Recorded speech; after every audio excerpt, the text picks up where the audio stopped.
The World Cup of Darts is not far away anymore, and it is one of the best tournaments of the year.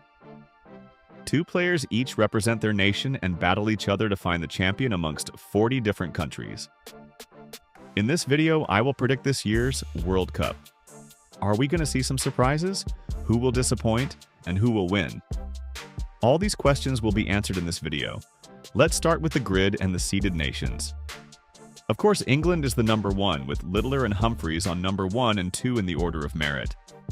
Right behind follow the Netherlands with Van Veen and Van Gerwen at 3 and 4 in the rankings.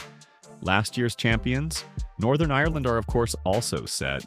And the last team is Scotland with Gary Anderson and Cameron Menzies. You can see the other setted teams here. Let's get started with my surprise for the tournament, and that is Team Belgium.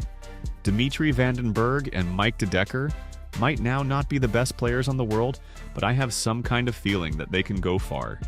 They lost last year to the Philippines and were eliminated in the group stage with some bad games at the World Cup. But right now, Dimitri and Mike can play in around the 90s, which can get them far as most of the teams are not that good this year.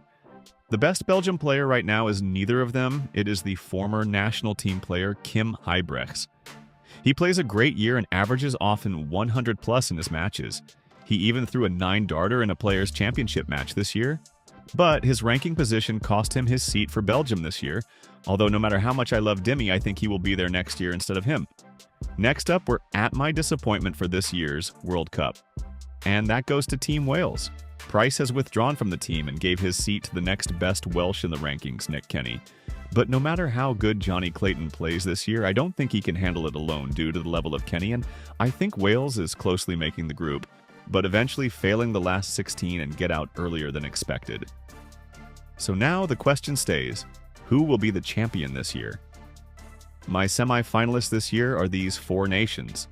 We have, of course, England with the 2 Lukes, who will play better after last year's loss against Germany in their first match. We have the Netherlands, which are just a great team, with Van Veen and Van Gerwen. We have my dark horse Team Belgium, with Van den Bergh and de Decker. And last but not least, we have last year's winner Northern Ireland. That could, of course, only happen if the draw is playing along and they do not face each other earlier, but I think that could be actually realistic. But the question still remains, who will win it? And I think this year they have to win it. Littler and Humphries for the win. We have just seen it in the Premier League final how good they are. They're the 2 best players in the world by far. It's as simple as that. What do you think of this prediction? Tell me in the comments and leave a like and subscribe.